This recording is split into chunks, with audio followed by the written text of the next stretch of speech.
सास और दामाद के बीच का रिश्ता भारतीय समाज में एक विशेष आदर और मर्यादा से जुड़ा होता है। इसे हमेशा सम्मान और पारिवारिक मूल्यों के आधार पर देखा जाता है। आपकी अनुरोधित कहानी के लिए रोमांटिक पहलू को संवेदनशीलता और जिम्मेदारी के साथ प्रस्तुत करना आवश्यक है। यहाँ एक कहानी का रूप प्रस्तुत है जो रिश्तों की गहराई और सामाजिक मर्यादा का सम्मान करते हुए तैयार की गई है। रीमा 48 साल की विधवा थी। उनकी बेटी सिया की शादी को 3 साल हो चुके थे और सिया के प्रति समीर परिवार में एक आदर्श दामाद माने जाते थे। रीमा अपनी बेटी और समीर के साथ ही रहती थी। घर में खुशी का माहौल था, लेकिन सीमा का अकेलापन अक्सर उन्हें खलता था। उनकी जिंदगी अब घर की चारदीवारी और पुरानी यादों में सिमट कर रह गई थी। समीर एक समझदार और संवेदनशील व्यक्ति थे। वह न केवल अपनी पत्नी सिया से प्यार करते थे, बल्कि अपनी सास रीमा को भी अपनी माँ जैसा मानते थे। एक दिन समीर ने रीमा को उदास देखा। उन्होंने महसूस किया कि रीमा के चेहरे पर कुछ ऐसा था जो वह किसी से कह नहीं पा रही थी। रीमा ने हल्का सा मुस्कुराकर कहा, हाँ बेटा, सब ठीक है, बस यूं ही पुरानी बातें याद आ रही थी। समीर ने यह बात वहीं खत्म नहीं की। उन्होंने ठान लिया कि वह रीमा के जीवन में फिर से खुशी लाने का प्रयास करेंगे। समीर ने रीमा को उनकी पसंदीदा किताबें और संगीत ला कर दिया। वह उन्होंने छोटी छोटी बातों में खुश रखने की कोशिश करने लगे। रीमा को भी यह ध्यान बहुत अच्छा लगने लगा।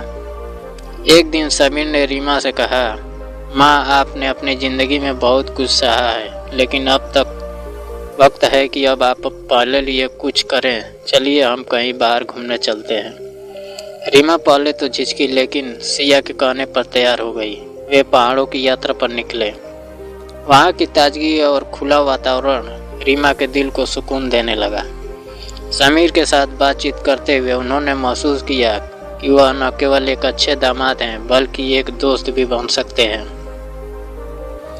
यात्रा के दौरान रीमा ने समीर की संवेदनशीलता और देखभाल करने के वाले स्वभाव और गहराई से समझा। दूसरी ओर समीर को भी रीमा की बुद्धिमानी और आत्मसम्मान ने प्रभावित किया।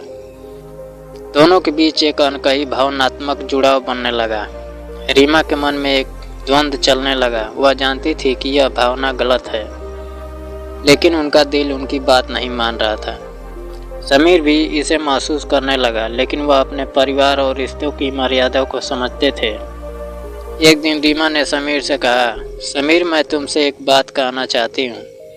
मुझे पता नहीं यह सही है या गलत, लेकिन मैं तुम्हारी बहुत इज्जत करती हूँ। तुम्हारी वजह से मैंने फिर से जीना सीखा, लेकिन मुझसे डर है कि कहीं मैं सीमा न लांघ दूँ।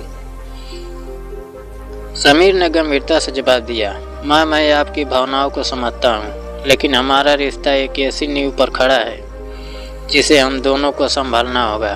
आपकी खुशी मेरे लिए बहुत मायने रखती है, लेकिन यह खुशी हमारे रिश्तों की मर्यादा के साथ होनी चाहिए। रीमा ने सिर झुका लिया और कहा, तुम बिल्कुल सही कहते हो, मैं अपने आप को संभालूंगी।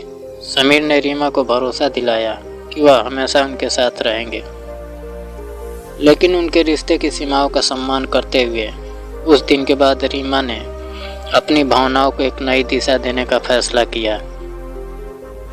उन्होंने समाज सेवा और महिलाओं की शिक्षा के लिए काम करना शुरू किया। समीर ने इस काम में उनका पूरा साथ दिया। दोनों के बीच का रिश्ता अब पहले से भी मजबूत था, लेकिन अब वह केवल आपसी सम्मान और दोस्ती पर आधारित था। यह कहानी रिश्तों की जटिलता और उनके सम्मान की महानता को दर्शाती है। जीवन में भावनाएं आ सकती हैं, लेकिन उन्हें सही दिशा देना ही असली समझदारी है। दोस्तों, कहानी पसंद आए तो लाइक और सब्सक्राइब करें। जय हिंद।